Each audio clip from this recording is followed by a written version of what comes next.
Good morning, everyone. Great to be here. Thanks so much to Carla for inviting me. I really appreciate it. And inspired by Carla's land acknowledgement, and also because as an instructor at the University of Alberta, we spend a lot of time working on trying to advance our abilities to incorporate Indigenous ways of knowing and learning into our curriculum. And so I wanted to just let you know that one of the things I'm trying to work on for this term, because every term I start a new course with a new land acknowledgement. And one of the things I'm trying to work on this term is incorporating Truth and Reconciliation Call to Action number 22. And that one reads, we call upon those who can affect change within the Canadian healthcare system to recognize the value of Aboriginal healing practices and use them in the treatment of Aboriginal patients in collaboration with Aboriginal healers and elders where requested by Aboriginal patients. And so part of what I'm trying to do is understand, what does it mean to think about things in a less colonial, less settler approach?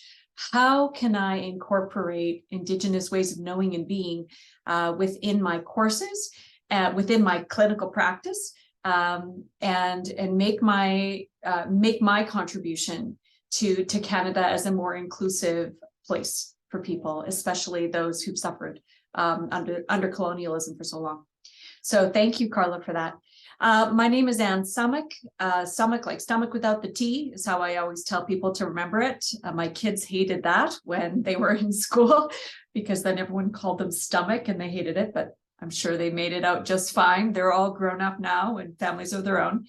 I work at the University of Alberta. I'm the coordinator of the nurse practitioner program, the master's program here. I teach at the university in those courses, and I also work at East Edmonton Health Centre in the family care clinic, but just one day a week. My job at the university keeps me pretty busy already. I've had the privilege in the past of working in primary care full-time, both in Connecticut, in North Carolina, here in Edmonton in the primary care network in Southside Edmonton, and also at the Sage Health Services at Sage. It's a seniors clinic that was open for seniors, older adults at Sage. And unfortunately, that clinic wasn't funded after 2020, so we had to close that clinic. So now that's why I'm full-time at the university. And thanks to Carla for inviting me to speak again. It's always lovely. I enjoy talking very much to people about topics that are of interest to them. Talked about many topics over the years. And the topic of deprescribing is an important one for older folks. And for complicated folks, for folks that have a lot of medical conditions, it's actually probably important earlier rather than older adult. But it is something we should talk about and have an approach to within our own healthcare, like personally, and then myself as a provider within the care of the people I work with in my office. And so I'm going to share my screen. I had shared it, then I stopped because I wanted to make sure I'd share the sound. There is about a 6-minute video that I will be, make sure it's the correct, no, not the right. Let's make sure I'm sharing the right screen. There we go, that's better. So today we're going to be talking about polypharmacy. Polypharmacy is a pretty technical term, but it really is talking about people who take many medications, and those medications might be prescribed medications or over-the-counter or herbal medications. And so it's important to consider all of those as we move forward. There is a list of resources regarding deprescribing, and this is a website called deprescribing.org. And it's a really great website that works with clinicians and also has advice and support for individuals, Canadians, who are trying to manage multiple medications and or trying to get off of medication that they don't want to be on anymore, recognizing that some medications are a high risk for some people, and they're not always easy to get out of your regimen. So that's one of the resources that I wanted to make sure you had. And what I'll do is I'll copy the link address and I'll put it in the chat. Let me just see if I can make my chat appear. Go over here. It'll show up over here. And that way you will have it ready. So medications are important things. They are an amazing invention, coming originally from natural healers, people who worked on the land to identify herbs and substances that would help to improve symptoms, help people to feel better.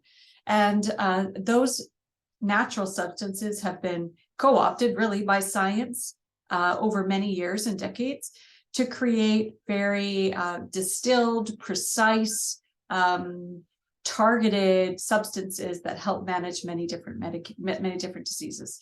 And so we know that medications are good. They help improve symptoms. On Sunday, I had my second shingles vaccine. And I tell you, Monday by about 1 o'clock, I did not feel good. So, and yesterday did not feel good. So what did I do? I took ibuprofen, and it helped manage my symptoms. It helped me not have an aching body and a headache. So there's lots of benefits to those things. We also use medications to help us manage chronic conditions. So that might be managing our sugar levels, or managing our blood pressure, or preventing inflammation, or reducing the risk of heart disease. All of these things are really valuable impacts and effects. And extending life. Medications are one of the things that have helped us live longer as a race, along with germ theory, indoor heating, proper sanitation. All of those things work together to have us live longer and healthier lives. But as we get older, and I don't claim to be older at this point, but I do fall into an age category I would have accepted at my SAGE clinic for older adults. So I'm starting to understand the impact that time has on our bodies, the function of our bodies from the very cellular level to my muscles or my bones starts to deteriorate once I hit about 35 years old, and it goes kind of downhill slowly. I can do some things to help improve that, but medications also help us to manage that process of aging. The problem is when medications have impacts and effects that are different than optimal, or are in addition to what we're actually taking it for. And so we don't always have control over what the medication does as a secondary effect.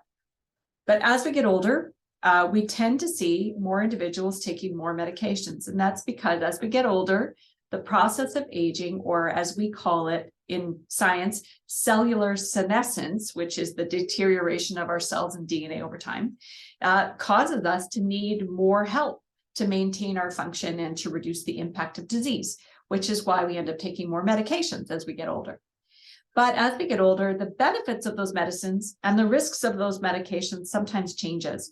And so we have to be aware of how our age impacts what we take, and whether or not we need to make adjustments over time. So what I took when I was 30 might not be what I should take when I'm 80. My husband takes a cholesterol pill. He's 51. If he is 80, sometimes that cholesterol pill might have an impact on his body that he didn't have when he was 51. It might no longer be providing him with enough benefit, and it might be time to stop it. So this is why we need to assess what's happening with our medications over time. Also, I have my coffee because I get a dry throat talking. Also, as we stack medications on top of each other, sometimes they have a greater risk of interacting with each other.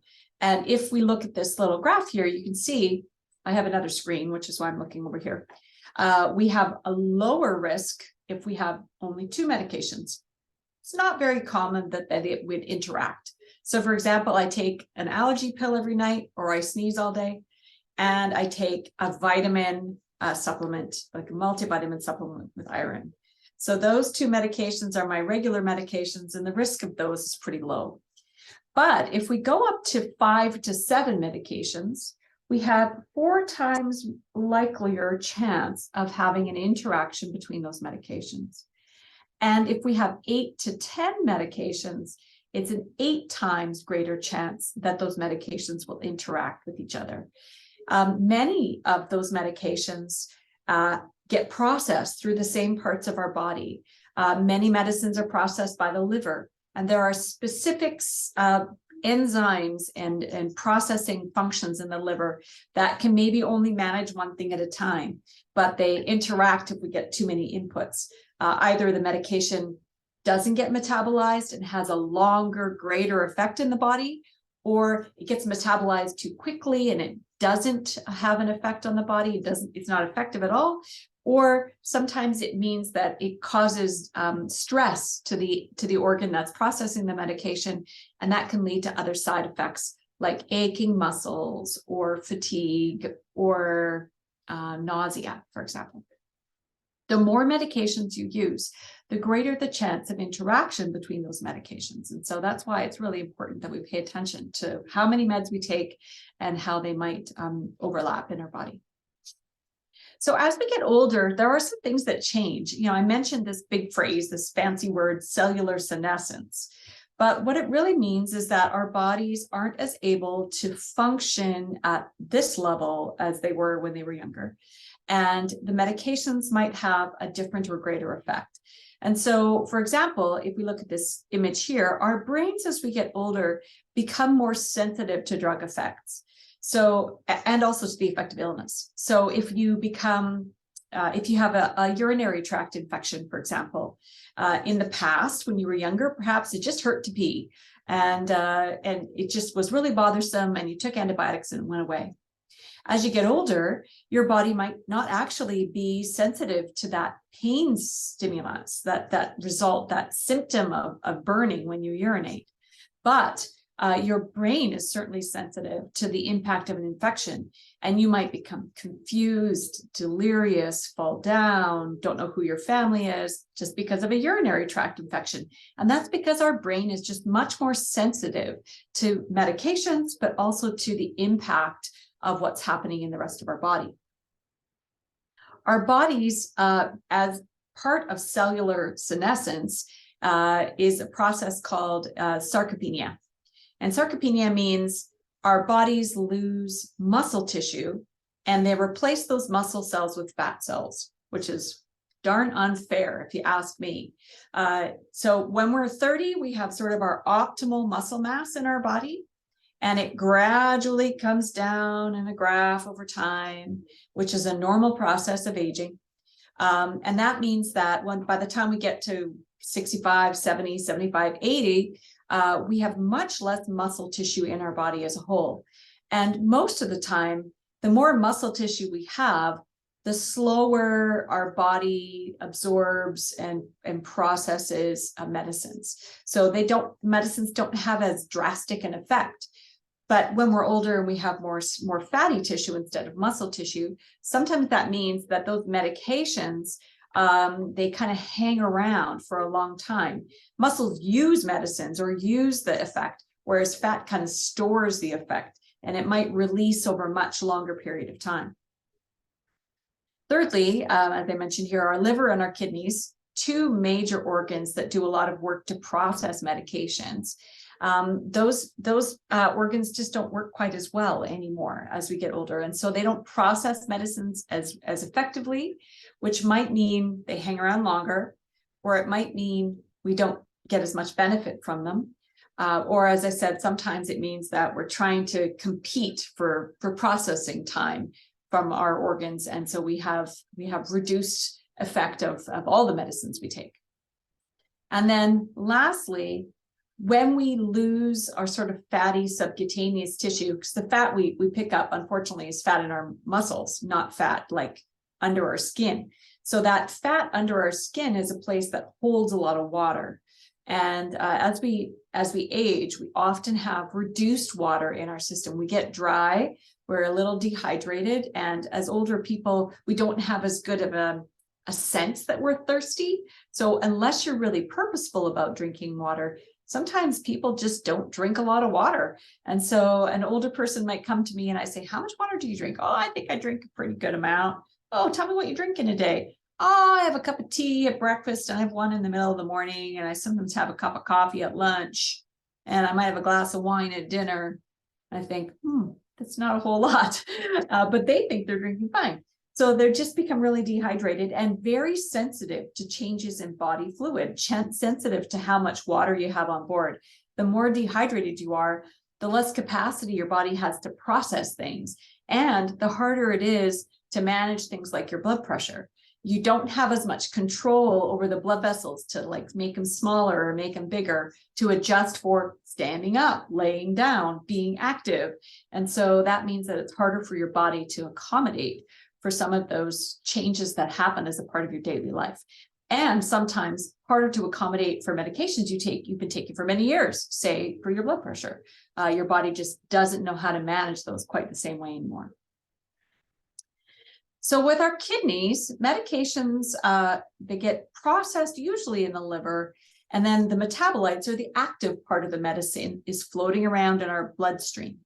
And so as the blood flows in, it flows into this dark burgundy part of the kidney, it gets filtered from the blood, and the metabolites from the drugs in the blood move into the urine, which goes into this collecting area. But what can sometimes happen is that these filtering units in the kidney, and I'm pointing to this purple part, but really it's tons, thousands of microscopic little tiny filtering capsules that exist within this outer portion of the kidney. Those don't filter as well. Sometimes that's because the membrane that separates the blood from the urine becomes damaged by blood pressure, diabetes, or age, or medicine. Sometimes it's that the pressure in the blood that pushes the blood into the little filtration pocket, it doesn't have the same pressure, so it doesn't filter the blood as well. It doesn't push it through the mesh, so to speak. And so the metabolites that are supposed to be filtering into the urine, sometimes they don't filter as well, and so that means they stay in the blood a lot longer. When we're excreting these medications more slowly, if we keep taking the same dose, we actually sort of stack up the medicine dose so it accumulates in the blood, and we can sometimes become sort of toxic on medications. Simple explanation. My husband graduated with a PhD in music theory from a fancy university in the US. And you might think, oh, a PhD from a fancy university, that means you get a job. But he graduated maybe in a year where there were 100 graduates in all of North America with that specific skill or degree. And that year there's 50 jobs. So that means 50 people get jobs and 50 people are still circulating around in the job market. And then the next year happens and there's 100 graduates and there's still only 50 jobs. But we have 100 graduates plus the 50 from last year. So we have many more competing for the same job. So it's just like that in our blood. We have a little bit of medicine. It's supposed to be filtered out completely. And if it isn't, the rest stays around, plus what we added in from today and then added in from tomorrow. So we can really have an increasing level over time, which can cause increased effect on our bodies. The liver, here, it's on the right side of your abdomen, right underneath your ribs, just under here, underneath the right side of your body. And the liver detoxifies external chemicals. And so it detoxifies alcohol. It detoxifies other chemicals we put into our body, including medicines. And it also converts things that only dissolve in fat, they can only be made into like a fatty solution. They can be absorbed into a fat cell, but not into a water cell, for example. It helps to make those fat-soluble medications or chemicals more water-soluble, because in order for them to be excreted from the body, they need to become water-soluble. They have to be able to float around in our blood.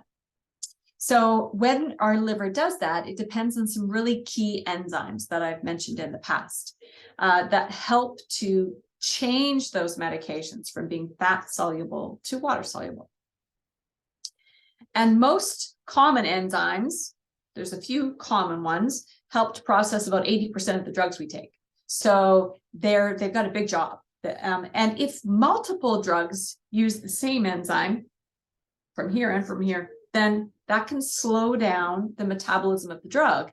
And that can change the side effect profile, or again, make it so that we have more active medication at one time than we should. So when we talk about Polypharmacy, what are we actually talking about, right? What does that actually mean? When do we call it that? Or when is it just to take a few things? When does it become a problem, right? If you look at the dictionary, polypharmacy is using more than one medication to treat a single thing, or using lots of different things to treat lots of different problems, but in one person. And so there are some real life things you can look at to say, I wonder if this is me. Here's some suggestions that maybe this is you. Number one, you need a box. You need a pill box with lots of days. Sometimes you need all the days of the week, and you need breakfast, lunch, and supper. So you might have a whole wedge of boxes that you're using to manage your medications. Or maybe you have a blister pack from the pharmacy. You pop your drugs out at every time of the day that you have to take medications. So that's a sign that maybe there's too many. If you took 3 things, probably wouldn't need that, right? It'd be easy to manage on your own. If people get to the point where they're taking medications, and if they look at them in the box, they don't actually know which is which, they don't know what the pills are for, that is a problem, because then that opens up space for error. Sometimes the problem might start because one person is seeing a family care provider, their primary care person, a physician, a nurse practitioner, someone like that.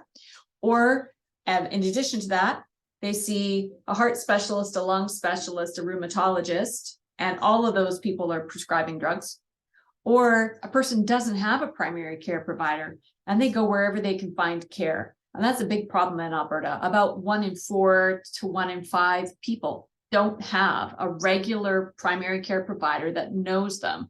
And so that means they go to this urgent care because it's open this night, and they can walk in over here if it's during the day, and if it's after 5 on a Saturday, they go to the local emergency. And all of these people are trying to provide care, and sometimes what we do overlaps with each other. Not for any reason, a fault of any particular person. It's just the way the system works. It's not always very coordinated.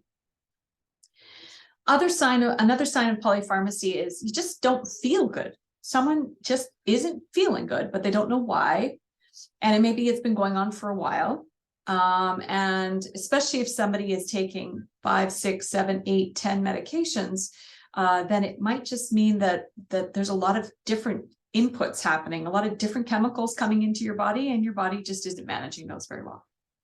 So if you have a lot of non-specific sort of weird symptoms, sometimes that's the issue. So how can your primary care person help?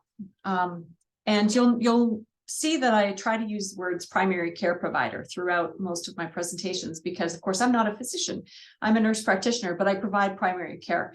And I want to try and change Albertans' minds out of the family doctor language, which is really limiting, to using the term primary care provider. It's very common in the United States, which is where I've worked in the past. And that could be a nurse practitioner, a physician assistant, a physician, and those individuals all can provide primary care. So let's be as inclusive as we can be. So how can this person who's involved with managing your health and knows you well, help you to address your medication burden? So we can adjust the type of medications that we use in order to reduce side effects or interactions. So we might be able to say, maybe you don't need a diuretic pill for your blood pressure because it's making you pee a lot. And when you pee a lot and you're older and you're not drinking enough anyways, you get dehydrated and your kidneys don't work well. So that might be something we could change. We could adjust the timing of your medication to a different time where side effects aren't as bad. Maybe like my husband, he takes a cholesterol pill and he needs 20 milligrams of Crestor in order to try to get his cholesterol down to where it should be. If he takes 10 milligrams, he feels meh. If he takes 20 milligrams, he's going to throw up. He feels real sick. So he divides it in half and he takes 10 milligrams in the morning and he takes 10 milligrams at night. And that's so that he doesn't have that same severe side effect of nausea. So we can sometimes change when you take something. Maybe you take a medication that makes you dizzy and we suggest you take it at bedtime. Maybe you take a medication that makes it harder for you to sleep. Well, then let's not take that one at bedtime. Let's take that one in the morning so that we can help you have a proper night's sleep. Sometimes managing multiple medications can cause errors, and that's the whole purpose of the drug box or blister packing medications, is to help the individual taking the medications to make less errors. And that might be because there's just a lot of medications. Some of them are very similar in appearance. Sometimes it's because the person has a drug bottle and I mean, they know what they take, but you know, the writing on the bottle is super tiny and sometimes it's hard to read. So it's easy to get things confused, or medications might have very similar names. And so that can be a source of confusion. Sometimes it means that it's beneficial. Maybe somebody, for somebody with memory loss or problems with their cognition, to take, they can remember to do a blister pack, but they wouldn't be able to manage 7 bottles of medicines. So there's different reasons we might use some strategies to help manage multiple medications so there's less confusion. And then lastly, sometimes we take medicines away. We deprescribe them. As we get older, we have less ability to, say, keep our blood pressure up, and our blood pressure starts to sink down sometimes. Maybe you don't need as much medicine for your blood pressure because all you're doing is making yourself dizzy and dehydrated. So there's things we might be able to remove in order to reduce side effects and reduce interactions with other drugs. So it's something we should always be thinking of. So what is deprescribing? It is a word that means reducing or stopping medications that might not be beneficial anymore, or in fact, they might be causing harm. And the goal of deprescribing is to help you have a better quality of life. We have to weigh, what's the benefit of this drug? What did we originally prescribe it for? Is it still achieving that purpose? And if it's not, or if the situation has changed, let's just not keep things because you've always been on them. Let's think about whether they could come off the list. So deprescribing involves you as an individual. It involves perhaps a caregiver, that might be a spouse or a daughter or son or someone else involved in helping you with medications. It involves healthcare providers like myself, and it also involves policymakers, people who can recognize maybe at the government or organizational level that there are changes that we need to make to facilitate better health for Albertans. And you should never take a look at your med and be like, I don't think I need this one anymore, and just stop it on your own. It's always important to speak with your primary care provider about what the medicines are for, what the benefit is, and what might be happening now, and if it's time to change. And I always encourage people at their regular follow-up or like a wellness check every year to review the medications and make sure that there's still a reason to take each and every one of them. So for providers or for pharmacists, there are resources available. So researchers from the Bruyere Research Institute and the Ontario Pharmacy Collaborative have developed some evidence-based tools to use that tell us if we stop this or if we do this, it's going to provide benefit. So we want to see actual research evidence that this isn't just me doing it because I think I should, but that there's a real clear reason and that there's good research that backs that up. And so there are some algorithms here that providers and pharmacists can use to see whether or not a specific medication should be stopped. And so why should we just deprescribe? Over time and with age, our bodies change. And some of those medications you were taking before that were really helpful aren't necessary anymore. For example, cholesterol medications like my husband is taking. He started it, I don't know, when he was about 49. And that medication has a really great benefit of reducing heart attack and stroke. And probably if you're on a cholesterol medicine, you should probably be taking it for, say, 15 or 20 years. But maybe once my husband is older than 70, it's not providing as much benefit. The benefit's already been received. It's already made the change in the plaque buildup in his arteries, and he doesn't need it anymore. And the risk of it causing muscle aching or pain or liver function changes, maybe that's a higher risk when you're 70 than when you're 50. So we want to evaluate the risk versus the benefit and make decisions based on that. And as I mentioned, some of those harmful effects could be interactions with other drugs, could be falls and fractures. If you have a medication that makes people's blood pressure drop down and they can't accommodate for that anymore, when they stand up, they get dizzy and fall down and break their hip, that probably is not a good outcome. And it could have some significant impact in your health over time. So we want to make sure we prevent some of those negative outcomes from medication. Some people, if you're taking medications, they can affect the way your brain works. And maybe someone seems off, but they're not really struggling with dementia. They have a medication effect that's causing that problem. And some medications increase our risk of death. And it's important for us to understand that though you think it's providing you benefit, the risks are actually much more significant than you think.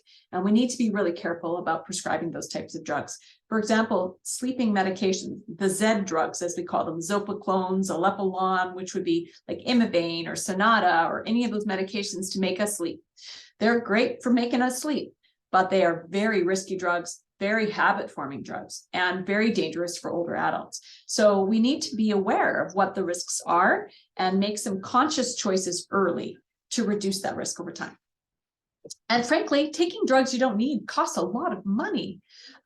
Canadian seniors spend $419 million every year on drugs that might be harmful. And seniors spend $1.9 billion per year in healthcare costs to address the harmful effects of medication.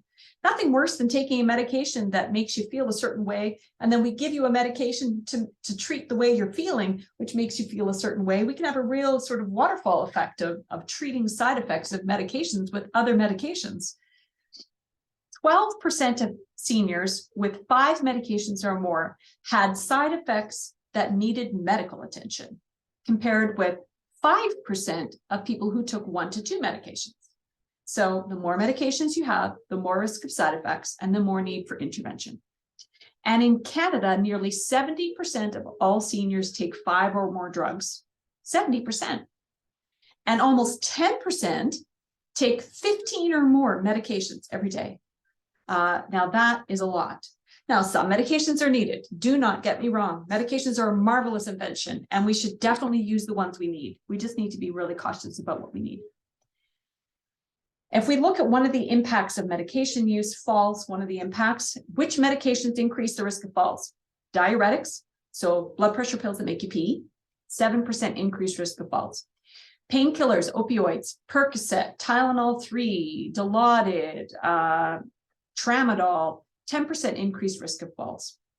Anti-inflammatory drugs, you'd think that would be lower, but we're talking about Aleve, ibuprofen, Toradol. Those medications have a 21% increased risk of falls. Blood pressure medications, so all of the blood pressure medications, ACEs, ARBs, all the sartans, all the prils, calcium channel blockers, anything that ends with lol, metoprolol, bisoprolol, all of those medications, 24% increased risk of falls. And that's because as you get older, you can't accommodate for that blood pressure as well. So you stand up and your body pressure drops down and your blood pressure medicine has already brought it down. So you get really dizzy and then you fall down. Sleeping pills. So 47 to 57% increased risk. Included in here is benzodiazepines. So things like Ativan, Xanax, Valium, people often use those for sleep as well. And those have a really high risk of falls. And then antipsychotics and antidepressants. These are medications that might be really important. We use them to help people with a low mood be really functional. Maybe people who have bipolar disorder or who have schizophrenia, they need these medicines. But if we don't need them, we should be cautious about using them because they do have quite a high increased risk of falls. So how can we reduce the fall risk? Strength. So work on your muscles. That whole process of replacing muscles with fat is not inevitable. I mean, it does happen, but you can work against that by being physically active, not only walking or swimming, but using cans of soup or weights or something to help keep your muscles strong. Make sure you can see, wear your glasses, get your cataracts fixed, whatever it takes so that you can see where you're going. Make sure your environment is safe. It's not cluttered. There aren't a bunch of throw rugs with flipped up edges for you to trip on. You're wearing appropriate shoes. Take medications off that make you fall. So if you go to your provider and say, I'm feeling super dizzy when I stand up, then they should be looking at the medications that you take that might be contributing to that dizziness and doing something about it. But don't stop any medication without talking to your primary care provider so that they know what you're doing, because they will be able to help you determine how to be more safe. 71% of Canadian seniors say they're willing to stop a medication if their provider says it's possible. And so this is a team effort. You need to think about it and decide whether you're willing to stop something, and your provider needs to help you assess what you take, why you take it, and what would be best to stop, if any. I'm going to play this video. So let me just make it larger. I think your sound should work. First, suspected a problem with medications with my mother because I used to visit her every week and bring her food. And we would always enjoy a chat over ice cream or her favorite donut and coffee. And I came in to visit her one day, and she was slumped over a little bit. And when I greeted her, she was a little bit more confused or distracted. The next week I came, she was again in her chair, slumped over. This time she was asleep. And when I gave her ice cream, it was ice cream, she was unable to hold a spoon. She looked at it as if she wasn't sure what she should do with it. And I thought something must have changed. Mother was always a very independent, take charge woman. So for her to be told all of how her day was going to be, I think was very difficult for her. And I think they put her on medication probably to address that, because I don't think you need to go from being slightly anxious to asleep. And so I asked for an outside consult. The physician came in and he spoke to me, he spoke to my mom, we spoke to her together, and he then went away and investigated, from what I understand, what medication she was on and for what conditions she had been prescribed them. And he came back to me about a week later and said, I'd really like to deprescribe her. She's got a medication to calm her down and a medication to wake her up, and then a medication to have her restless leg syndrome be better at night, and then so she can sleep. And so there were about 10 pills a day that she was on. And by the time she was 95, I think she only took 3 a day. It was gradual at first, and I was told that that was because some of the medication she was on needed time to be weaned off. You couldn't do it abruptly, or you were going to cause more harm than good. And yet each time something seemed to be removed, a little more of her came back. She was restored to being her chatty, enjoy her food self rather rapidly. It was amazing to me. And yet she managed to still sleep, and she managed to wake up, and she could have a conversation with you. So deprescribing gave me my mom back.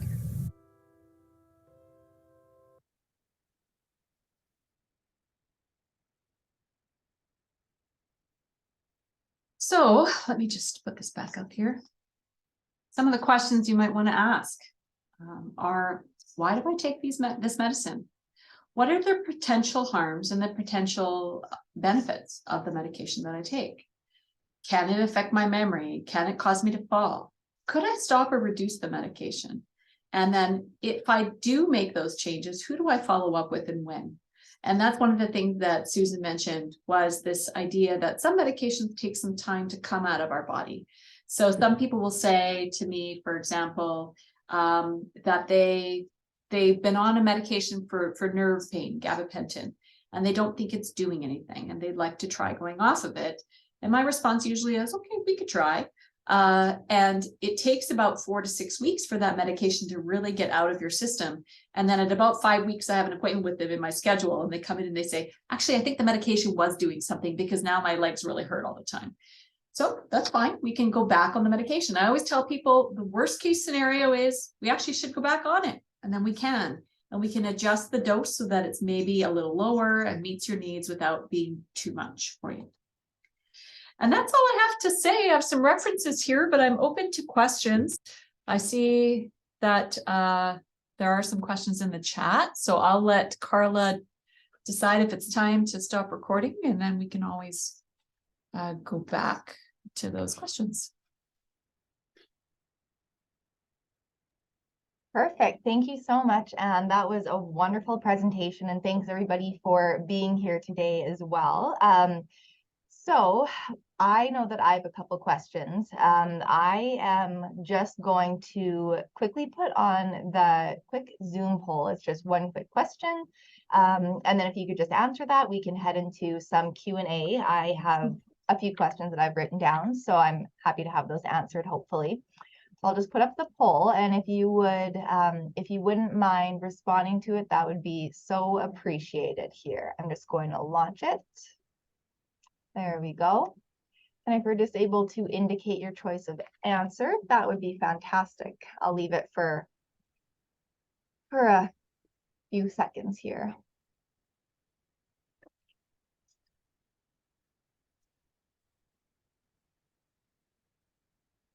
I think maybe might be just a couple people that haven't got back to it.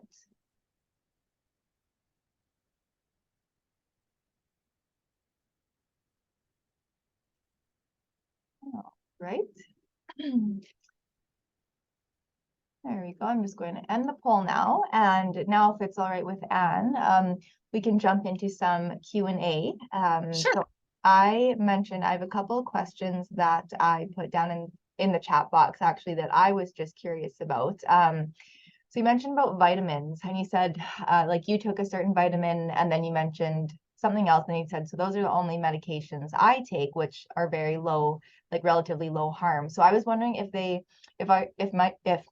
vitamins are technically classified as medications, and if they can harm a person, and then if you should be talking to your doctor before you start taking a vitamin. Because I know that for me, I have a bunch of different ones at home, and every night, like, I'll just take a different one just to make sure that I'm at least getting something. But now I'm kind of like, maybe I shouldn't be doing that.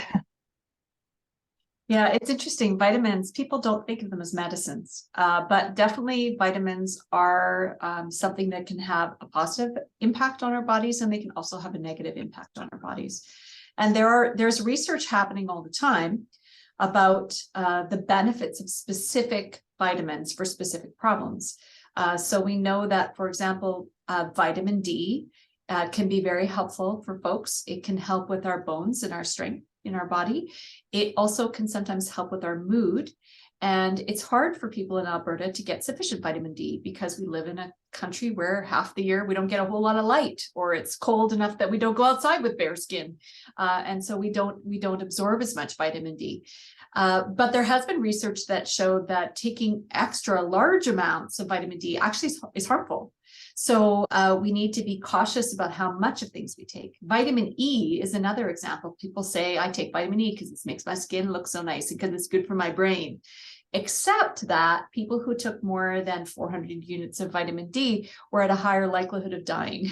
And there seemed to be a correlation between higher doses of vitamin E and illness and death. So we need to be very cautious. They are substances that we're putting in our body. The one thing I can advise people is, if you're worried about your intake of things, vitamins and things, eat more vegetables. Because if you eat food, your body is only going to absorb what it needs. If you take a bunch of processed vitamins, sometimes your body ends up with too much. If I take too much calcium as a woman, because we used to be told, take calcium because it makes your bones strong. And when you go through menopause, you'll lose your bone strength. So you really need calcium. Except people who took high doses of calcium had lots of calcified buildup in their arteries, and then they had heart attacks. So we need to be really cautious about vitamins. We should be thinking about them as medicines, and we should be speaking with our primary care providers about what we take and how much of those things we take. For example, also iron. Iron can build up in our bodies if we get too much. So if you have low iron, then somebody should be advising you on how much to take. And iron can make people feel sick. So finding that balance between what you need and what you can tolerate is important. Okay. Thank you. That's really helpful, actually. I have some thinking about things that I need to do then.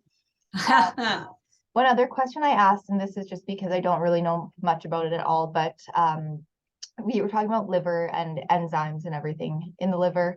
So is it good for a person to have high or low enzymes, or is it like you should have like a stable middle level? And if so, like how do you get that? Or I guess I could be way out to lunch here. No, it's fine. I mean, the way that our livers process, and the word I use, the enzyme word, it's like a pathway, an enzymatic pathway that occurs in our liver. And it's not that you're going to take something to make your enzyme level higher or lower. But what you want to do is make sure that your liver is just healthy as it can be. And so the ways you keep your liver healthy are, don't drink much, because alcohol, as much as I like a glass of whiskey at the end of the day, alcohol is poison. And so we have to be very cautious about how much we put in our bodies. And new guidelines recommend much lower quantities of alcohol for both men and women, but especially women, because it does have an impact on us over time and can lead to liver failure and cancer, multiple cancers. So reducing how much alcohol we take in, not taking too much anti-inflammatory medicines, because they have impact our kidneys and our liver. So if you're a person who always has pain and you're taking Celebrex, Advil, Aleve, ibuprofen all day, every day, it's going to have an impact on the function of your organs.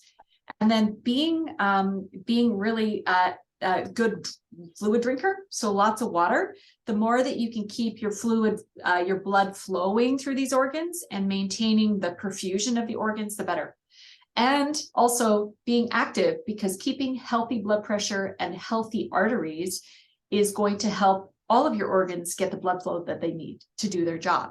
So it's less about the enzyme levels and more about just overall health and making sure that you're eating a nice, clean, healthy diet. The other thing for liver is it's a place to store excess sugar, and too much sugar is inflammatory for our body. So eating a low sugar diet, low carbohydrate diet, so not too much fruit, not too much bread, not too much cake and cookies, will help your liver function better and will help you process medications better as well. Okay, thank you. Yeah. Okay. So we have one question here asking, can you please address the use of vitamins and CBD oils? Sure. Yes, Patricia. So I think I've covered some of the vitamin piece at the beginning. I've had patients come to me in the past where they take many supplements. And my mom was one of those people. She sold Amway and she used to take like a handful of vitamins every day. And then she died of cancer when she was 69. So it's not as if, and she was obese and she had other, like those medications, the handful of vitamins didn't keep her healthier. And so just be cautious about what you take. I think I said already about as far as vitamins, speak to your provider about it. As far as CBD oil, so this is a new thing, right? Seniors, older adults are the highest, the group that's increasing in their use of cannabis, the fastest is seniors. And I can't say that I haven't used cannabis, that I might not use cannabis once a week or something as something to help me relax. But it does have an impact on your health in general. And we don't know a lot about how it does its work yet. So CBD and THC, which we heard talked about a lot, are only two of about 600 chemicals that are in cannabis. So will cannabis interact with your other medications? I actually don't know. And many people probably wouldn't know, but certainly possible. And so if you're using CBD with the advice of a provider to manage a specific condition in a low amount, when you've tried all your other options and they weren't effective, okay. So you've tried anti-inflammatories, you've tried opioids, which are probably bad for you anyways. You've tried exercise and massage and physio and acupuncture and whatever else you tried, topical stuff. Like I'm a big fan of topical diclofenac or Salonpas patches. They're really harmless and they can be quite beneficial for some people. If that is enough to manage your pain, great. Then don't use CBD oil, because there's not good evidence that it does a whole lot for everybody. And we don't know exactly what the effect might be. So I had a whole presentation I've done in the past about CBD. So just be aware that it's not really well-known science. So there's always risk. And if you're interested, I can even send you the link to that session, because we do. Oh, that's right. We have that one recorded from Anne as well. So yeah, that's interesting. Okay. The next question is, can you drink too much if you have low sodium? So yes, there is the possibility that you can drive your salt level in your blood down lower if you overhydrate. What's more likely is that medication you're taking is driving the sodium down. But sometimes our kidneys don't have, our sodium transporters in our kidney don't work as well as we get older. So we lose sodium in our urine, which we in the past would have been able to keep for ourselves. So if you have an issue with low sodium, then you your provider about whether or not you need to limit your fluid intake, or if there are medications that should be changed to reduce the impact. Some of the medications that can make you lose sodium, hydrochlorothiazide, which is a blood pressure pill that makes you urinate, it's a diuretic pill, can bring your sodium down. Often selective serotonin reuptake inhibitors, they're kind of antidepressant, anti-anxiety medication we use a lot. They can also reduce sodium for older people, or for anybody really, but with older people, it's often more obvious. So some of those medications can have an impact, and have to be careful about drinking too much fluid so that you don't drive it down lower. But that's, again, something to talk about with your primary care provider. Okay.